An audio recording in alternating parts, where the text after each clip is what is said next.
Jumpa kembali bersama Teras Matematika. Kali ini kita akan mempelajari sifat-sifat suatu fungsi atau berkaitan dengan fungsi surjektif, injektif, dan bijektif.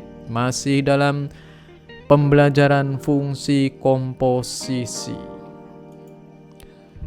Beberapa istilah, ada istilah fungsi surjektif atau onto atau pada suatu fungsi yang memetakan A ke B dinamakan fungsi surjektif jika dan hanya jika semua anggota daerah kawan atau kodomain merupakan daerah hasil. Kata kuncinya adalah semua anggota daerah kawan merupakan daerah hasil. Seperti ini misalnya, kita punya daerah asal A, daerah kawannya B. Nah, ini terlihat seperti ini.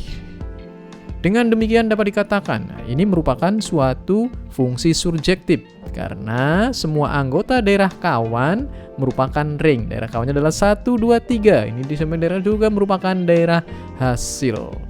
Dengan demikian dapat dikatakan sebaliknya bahwa suatu fungsi bukan merupakan surjektif jika terdapat anggota daerah kawan yang bukan merupakan daerah hasil. Nah, misalnya seperti ini. Ini ada daerah kawan. Daerah kawannya kan 1, 2, 3, dan 4.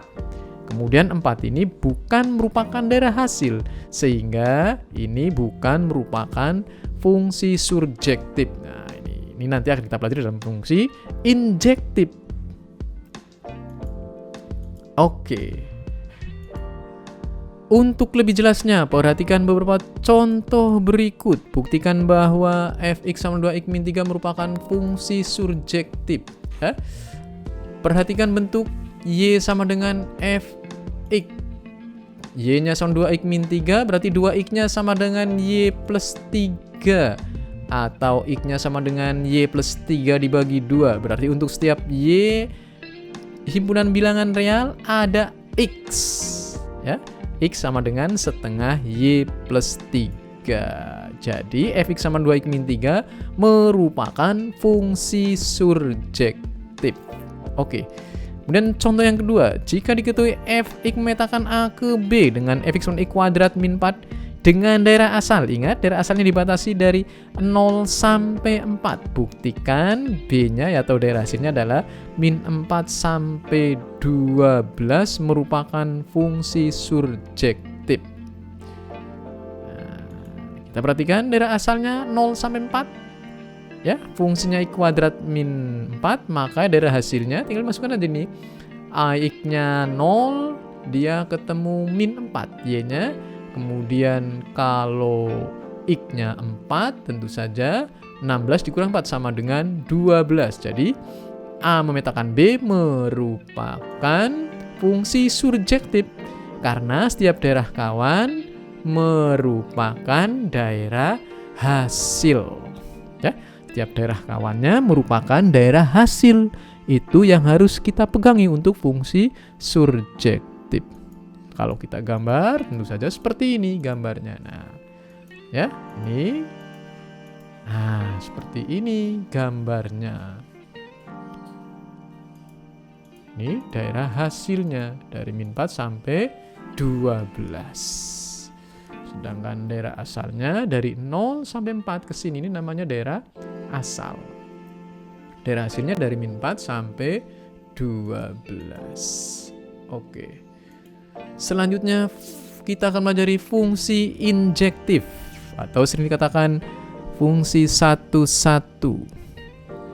Jika untuk sembarang x1, x2 bilangan real dengan x1 tidak sama dengan x2 dan berlaku fx1 tidak sama dengan fx2, maka fungsi tersebut dinamakan fungsi injektif. Yang berarti juga bisa dikatakan bahwa jika x1 sama dengan fx2, maka dapat dipastikan x1 sama dengan x2. Atau jika fungsi f memetakan A ke B setiap B himpunan bilangan B hanya mempunyai satu kawan saja di A, maka fungsi itu dinamakan dengan fungsi 1-1 atau injektif. Dengan demikian dapat pula dikatakan bahwa jika fungsi fx bukan merupakan fungsi injektif, maka akan terdapat x1, x2 bilangan real, di mana x1 tidak sama dengan x2 dan berlaku fx1 sama dengan fx2. Jika disajikan dalam bentuk diagram panah adalah sebagai berikut. A, B, nah ini. Seperti ini. Juga bisa seperti ini. Jadi ada dua. Ini, seperti ini, dan seperti ini ya. Ini jika disajikan dalam diagram panah. Namanya fungsi 1-1. Yang kata kuncinya adalah jika setiap B hanya mempunyai satu kawan. Ini yang harus kita ini ya. Setiap B hanya mempunyai satu kawan saja dari A. Kata kuncinya ini yang sangat penting. Itu namanya fungsi injektif. Contoh, buktikan jika fx sama dengan 3x-9 merupakan fungsi injektif. Ambil sembarang x1 dan x2 di mana x1 tidak sama dengan x2. Nah, misalnya ini fx1 jelas sama dengan 3x-1 min 9, fx2-nya sama dengan 3x2 min 9. Ingat, ini x1-nya tidak sama dengan x2. Maka akan terlihat bahwa fx1 jelas tidak sama dengan fx2. Sehingga dapat dikatakan bahwa fx sama dengan 3x-9 merupakan fungsi injektif. Nah, seperti inilah pembuktiannya. Untuk memberikan suatu fungsi injektif cukup dengan mengambil dua buah nilai ya. Salah satunya ini, kemudian fx1 sama dengan berapa, x2 sama, kalau x1-nya tidak sama dengan 2 maka fx1-nya juga tidak sama dengan fx2. Itu namanya fungsi injektif. Perhatikan lagi contoh seperti ini misalnya. Buktikan fungsi x kuadrat merupakan fungsi injektif dengan daerah asal dari 0 sampai 4. Nah, kita lihat 0 sampai 4 nih daerah asalnya, berarti untuk sembarang x1 tidak sama dengan 4 terdapat fx1 sama dengan tidak sama dengan min fx2. Karena dibatasi. Lain kalau ini tidak dibatasi, akan menjadi lain. Nah, dibatasi seperti ini ya hasilnya. Tapi kalau kita misalnya tidak dibatasi, nanti ini bukan merupakan fungsi injektif ya. Karena dibatasi dari 0 sampai 4. Kita akan melihat dalam bentuk grafiknya misalnya. Cara lain untuk memeriksa apakah Y sama dengan fx merupakan fungsi injektif atau bukan adalah dengan melihat grafiknya. Ketentuannya sebagai berikut. Kita lihat. Jika ditarik garis sejajar sumbu X, ingat, ditarik sejajar sumbu X, hanya memotong satu titik, maka fx merupakan fungsi injektif. Dan jika garis tersebut memotong lebih dari satu titik, maka fx bukan merupakan fungsi injektif. Nah, ini kita lihat ini. Misalnya kita fungsi punya ini. Jelas karena ini fungsi kuadrat tidak dibatasi ini ya. Nah, ini ditarik garis lurus sejajar sumbu X, dia akan memotong di dua tempat. Nah, ini sehingga ini bukan merupakan fungsi injektif, tetapi apabila dibatasi, karena kita tadi dibatasi dari 0 sampai 4 saja, ini ke sini misalnya ya. Ini saya buat lagi ini ya. Ini kan dibatasi sini 0 sampai 4 katakanlah sekian ya. Nah, ini kan kalau dibuat garis lurus hanya satu, karena ini tidak ikut yang sebelah sini.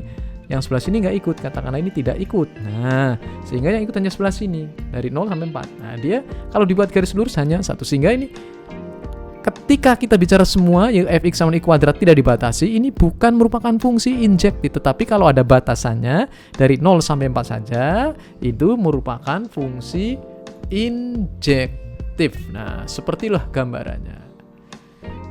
Itu namanya fungsi injektif.